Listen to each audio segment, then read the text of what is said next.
Today I will guide you how to use this Rubik RFID device. It is a very handy gadget to read, write or copy your RFID card. Whether you are a real estate business or you have an office to issue the ID cards, this device can do well for you. Even for your home apartment or your parking card, you can program it or copy it, or you can read or write. So let's start how to utilize this device. Before we start, I want to mention that there are many kind of RFID frequencies. It is important that you should be aware which frequency you are trying to read, and when you are writing, that card should have same frequency. So let's start. You can either use 4 AAA batteries or you can use micro USB cable.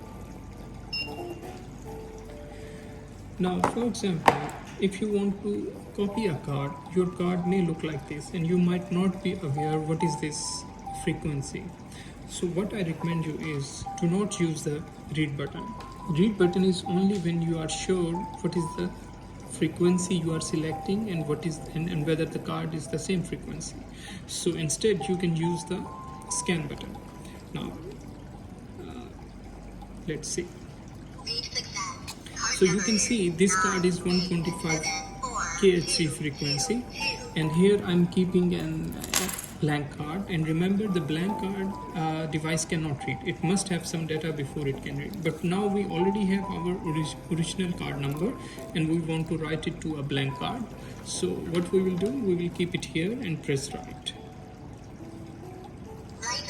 Write successfully. Sometimes write may fail. Example, in the middle I try. Write failure. Why? Because the chip is on one side. So you may have to move it little bit here or there.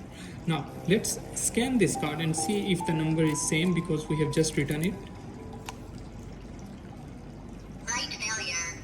Sorry, we have to read or scan. Read success. Now you can see our data is successful. This is the same card number we have tried to read.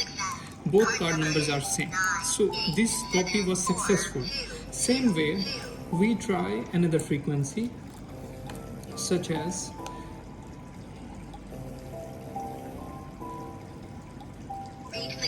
now this is an IC type A card. This is a different frequency. That means we need a blank IC type A card for writing this data. Write success. That's simple. It is also important to mention you cannot copy this frequency on that card because it's a frequency mismatch. So if you want to copy this card, the blank card should be same frequency. If you want to copy this card, the blank card should be same frequency. Now let's see how we can copy a card on the tag. So we have to scan the card first. Alright, if I try to write IC type A on a 125 frequency card, it will not work. Let's see.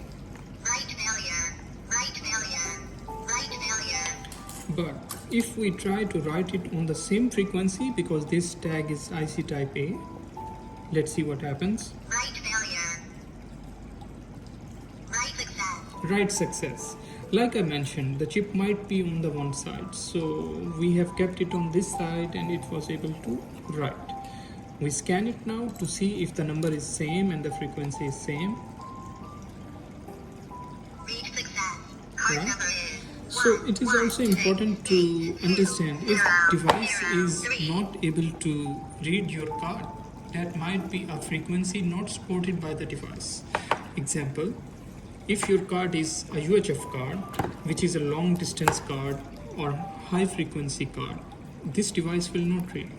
For that, there is a separate copier. Alright, this is pretty complicated. We will discuss in some other video. But what I'm trying to tell you is this device cannot do all the cards reading, writing and copy, because the relevant frequency should support. I'll show you one more example. Some cards might be encrypted. That means those cards have extra security even if they are IC type A or 125 KHC. Even then, you are not able to copy. It may have additional security. Example, Read success. Card number is you can see 113 this card is IC type A and it says the card sector encryption, please connect to the computer.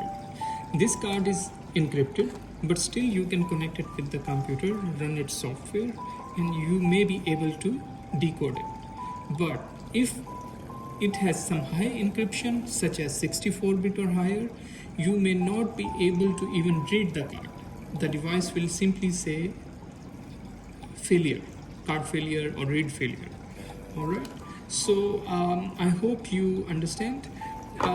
One more thing which is very important. Once you make a successful copy of your card, the next step is to go and use it on your gate or the device or on the door to verify it is working or not. Specifically, when you copy the cards, it may not work in all the time, in all the buildings or in all the devices, because your devices may have some additional security where they do not accept alien cards or outside cards or unauthorized cards. Now in the next step, I will guide you how to write the data manually on any card. Alright, so let's start the device again. This step is for some advanced users who know what is the card number they want to read.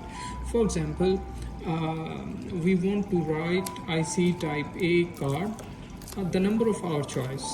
Okay, this is IC type A card, and I want to write a number on it. I will input Please enter the card number 1, 2, 3. So this is the card number I want to input. I will press OK. Enter the correct card number is Then I will write 1, 2, 3. Write success. write success. Now when I will scan this card, the number should be 1, 2, 3. Read success. Card number is Alright, 1, 2, so it's 3. 1, 2, 3. Now I had given the number of my choice and entered. Actually, it's not my choice. Basically, it depends what is the number you want to write. So this is what I wanted to tell you. Now, one more thing. Some cards may be dual frequency. Example, Read success. read success. It is showing you 250 frequency. 4, 2, 2, 2. Read success. Now it is showing 125 frequency.